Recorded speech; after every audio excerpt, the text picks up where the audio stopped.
Fala galera, tudo bem? Sou o Luciano Perrone e hoje eu vou trazer um vídeo sobre a reforma tributária. É fato que a reforma tributária ainda está passando por uma série de ajustes, uma série de alinhamentos, debates, negociações, emendas, mas de qualquer forma já é o momento da gente começar a analisar isso, principalmente aí os empresários, empreendedores, profissionais da área contábil, profissionais da área tributária, porque a reforma vai movimentar muito o nosso dia a dia, vai mudar a margem de produtos, vai mudar a margem de serviços e a gente tem que ficar atento a essas possibilidades. Esse vídeo está sendo gravado em 30 de janeiro de 2025. É importante salientar a data porque diariamente nós temos novidades sobre a reforma. Então, porventura, quando alguém estiver vendo esse vídeo, já pode estar desatualizado, mas a nossa meta é sempre mantê-los atualizados aí com as novidades que nós teremos. Bom, para a gente entender melhor aqui o cenário da reforma tributária, deixando bem claro que ninguém vai sair desse vídeo aqui expert, mesmo porque ainda tem muitos fatos que serão mudados, e o grande objetivo desse vídeo é trazer um panorama, é trazer um overview sobre a reforma para a gente começar a pensar no que vai acontecer nesse cenário que nós teremos de desafio muito em breve, porque ela já começa parcialmente o ano que vem. 2026 nós já teremos aí os primeiros impactos da reforma tributária. Então vamos lá. Hoje o Brasil está direcionado em três segmentos de captação de tributos: tributos sobre o patrimônio, PVA, IPTU, ITBI, ITCMD; tributos sobre a renda, tributos sobre lucro, prolabore, salário; e tributos sobre o consumo, IPI, ICMS, ISS, PIS e COFINS. A reforma tributária inicialmente, nessa parte que já foi aprovada e que vai entrar em vigor, ela não leva em consideração patrimônio e ela não leva em consideração renda. Ela leva em consideração consumo. Portanto, o que nós teremos de mudanças na reforma estão totalmente ligadas a consumo. Não falaremos inicialmente de renda, não falaremos inicialmente de patrimônio. Tudo isso ficará para uma próxima etapa, para uma próxima rodada da reforma tributária. Aí o que muda? Vamos lá. Em princípio, tratando aqui dos tributos sobre o consumo, nós teremos a extinção do ICMS e do ISS. ICMS é o Imposto sobre Circulação de Mercadorias e Serviços, e o ISS é o Imposto sobre Serviços. Então, esses dois deixarão de existir e serão substituídos pelo IBS, que será o Imposto sobre Bens e Serviços. Ele terá um âmbito subnacional, ou seja, ele abrange estados, o Distrito Federal e os municípios. Então, primeira etapa é essa: deixa de existir ICMS e ISS, vira IBS. Segunda etapa: deixa de existir PIS e COFINS e ambos serão transformados em CBS, Contribuição sobre Bens e Serviços. Esse já terá um âmbito federal. E aí, o que vai acontecer?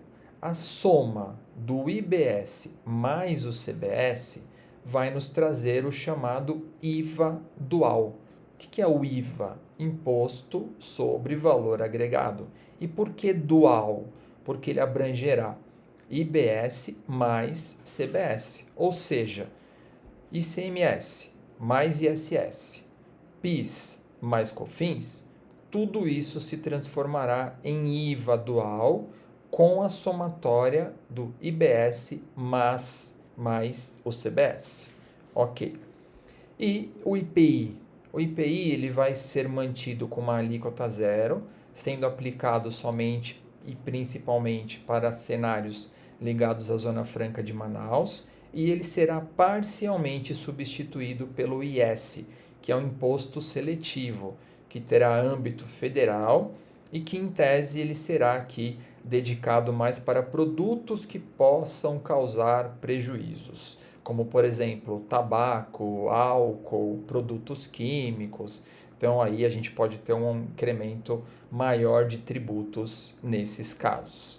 Aí, o que muitos querem saber: como é que vai ficar a tributação disso? Então, por exemplo, hoje nós temos aí o ICMS entre 12% e 18%, ISS entre 5% ou 2%, dependendo do município, PIS e COFINS varia no cumulativo 3,65, não cumulativo 9,25. Juntando tudo isso, como é que vai ficar? Ainda pode ter mudanças. Entretanto, o foco do fisco é trabalhar com o IVA dual em torno de 28%, 27,97%. Então vejam, hoje o que nós pagamos de ICMS, ISS, PIS e COFINS pode chegar em 28%. Ah, vai ser uma regra? Tudo vai ser 28%? Não. Tem emendas, tem exceções, tem tratamentos diferenciados.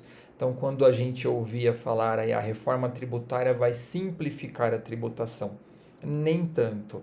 Nós ainda teremos vários pontos a serem analisados, vários pontos a serem tratados para que consigamos interpretar e praticar a reforma de uma maneira bem objetiva.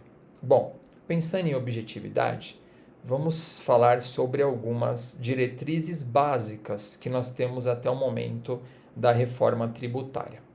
Importante, nós teremos uma única legislação para IBS e CBS. Isso é um fato positivo, porque hoje nós temos uma legislação estadual para o ICMS, temos legislação municipal para ISS, temos legislação federal para PIS e COFINS. Então, a ideia é que isso seja unificado.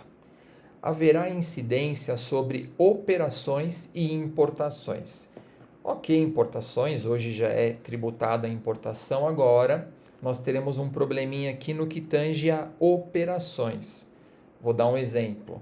Aluguel. Hoje uma empresa que é uma holding imobiliária, que ela pratica o aluguel, ela não paga ISS, ela não paga ICMS. Ela passará a pagar, a partir do momento que aluguel é uma operação, ela passará a pagar o IVA.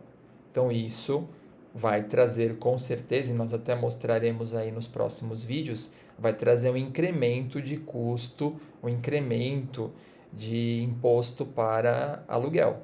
E é claro, isso vai gerar uma reação em cadeia, né? Aumentando o imposto do aluguel, a gente tende aí a ter o aumento de aluguel também para os inquilinos, mas isso vai ficar para um outro vídeo. Outro ponto interessante aqui da reforma tributária, a incidência do imposto vai ser sempre no local de destino. Vamos partir para um exemplo. A minha empresa está sediada em São Paulo. Eu presto serviços aí para todo o Brasil. Eu estou recolhendo o meu ISS em São Paulo, porque é onde eu gero as minhas notas fiscais. Isso vai mudar. Se a minha empresa está em São Paulo e eu presto um serviço para Porto Alegre, o IVA será calculado, ou o CBS, o IBS serão calculados lá no destino, lá onde eu prestei o serviço. Então isso também vai gerar aí algumas mudanças interessantes. Haverá a não cumulatividade plena ou total. O que é não cumulatividade? Hoje, por exemplo, nós temos o PIS e o COFINS cumulativo no lucro presumido, que é de 3,65%, e temos o não cumulativo no lucro real, que é de 9,25%. O cumulativo ele não dá direito a créditos, ou seja, se eu contratei algum serviço para poder prestar o meu serviço, eu não posso abater do meu PIS e COFINS. E o não cumulativo, que é de 9,25, eu posso. Então imaginem que eu prestei um serviço, eu devo 9,25 de PIS e COFINS, mas eu contratei um serviço para poder prestar o meu. Então eu posso abater o crédito do serviço que eu tomei dentro do escopo do PIS e COFINS. Tudo será não cumulativo. Então IBS e CBS, que compõem o IVA dual, serão plenamente não cumulativos. Então tudo que eu consumir, eu vou poder deduzir do meu IVA, exceto casos aqui que terão vedações, como joias, álcool, tabaco, obras de arte. Então, se eu consumir esses itens aqui, eu não poderei abater dos meus tributos. Com a reforma tributária, nós teremos também uma ferramenta chamada Split Payment. O Split Payment ele praticamente vai acabar com a sonegação no Brasil. Por quê? IBS e CBS já serão retidos. Como assim? Hoje a gente tem retenção de 3,65 de IR, contribuição social, mas a gente não tem a retenção total dos tributos. Haverá a retenção total. Então, vou dar um exemplo aqui para vocês. Imagine que nós vamos prestar um serviço de R$ 20.000 e nós teremos aqui um IVA dual de 27%. Eu já vou receber pelo líquido 14.600. Por quê? Porque os 27 aqui já serão retidos no ato em que eu prestar o serviço e for receber este valor. Como fica o Simples Nacional em tudo isso?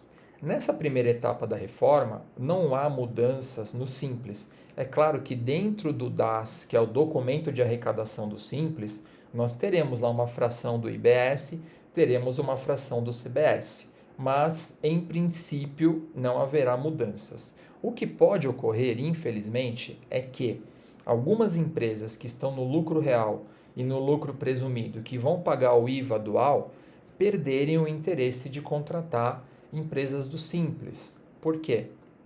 O crédito que essas empresas vão tomar será proporcional. Vou dar um exemplo para tentar deixar isso mais claro. Hoje eu tenho uma empresa do Simples Nacional e eu emito uma nota fiscal para uma empresa do lucro real no valor de R$ 10.000. Se eu emitir uma nota no valor de R$ 10.000 hoje para uma empresa do lucro real, para fins de lucro real, regime não cumulativo, a empresa ela pode pegar 9,25 dos R$ 10.000 que eu emiti e tomar de crédito. Com a reforma tributária isso não vai acontecer. Se eu emitir uma nota de R$ 10.000 no Simples Nacional, o que vai poder ser tomado de crédito por uma empresa do lucro real ou do lucro presumido, que aplicar o IVA dual, é a partição que eu tiver dentro do Simples. Então imagine que eu tenho lá 3% de CBS dentro do Simples. Ao invés da empresa de lucro real tomar um crédito de 9,25%, ela vai tomar um crédito de 3%. Então isso, de alguma forma, pode desmotivar algumas empresas de lucro real a contratarem empresas do Simples ou a comprarem aí produtos de empresas do Simples. Mas, como eu disse, tudo isso ainda vai passar por reformas. E vai ser um desafio também para as empresas do Simples tentar manter aí preços competitivos e atrativos na sua formação para conquistar empresas grandes, para conquistar empresas do lucro real. Porque se a empresa do lucro real ela vai ter menos créditos, ela vai ter que ser recompensada de alguma forma no momento que ela contratar um serviço ou comprar um produto de uma empresa que está no Simples Nacional. Bom, para a gente finalizar esse primeiro vídeo aqui, que é um panorama, como eu disse a vocês, eu trouxe aqui uma agenda que foi proposta aqui pela PwC, pela Price, em um evento que eu participei, e que eles mencionam que a reforma efetivamente ela já começou e ela vai até 2033 numa transição total. Então, antes de 2033, a gente não terá a transição total desses tributos dessa reforma. Entretanto, a partir do ano que vem, já começa uma fase de teste com a implementação parcial de IBS e de CBS. E, mesmo as empresas que não entrem nesse escopo da implantação inicial, já passarão a ter algumas obrigações acessórias para informarem no escopo da reforma tributária. Ou seja, meus caros, é o momento de nós começarmos a olhar para isso com carinho, com atenção. Nós da Perrone Contábil, da RP Treinamento, a gente trará novidades, nós nos manteremos antenados sobre isso e manteremos também aí os nossos clientes, os nossos amigos, as pessoas que acompanham os nossos vídeos antenados com tudo isso, porque será um momento importante de transição e como todas as transições nós passaremos por essa também, mas teremos que nos moldar e teremos que nos preparar. Esse foi mais um vídeo. Acompanhe os próximos vídeos, inscreva-se no nosso canal do YouTube, @Professor Luciano Perrone, que lá nós trazemos várias atuações sobre vários cenários ligados à contabilidade, tributos e gestão de empresas. Um grande abraço a todos e até o nosso próximo vídeo.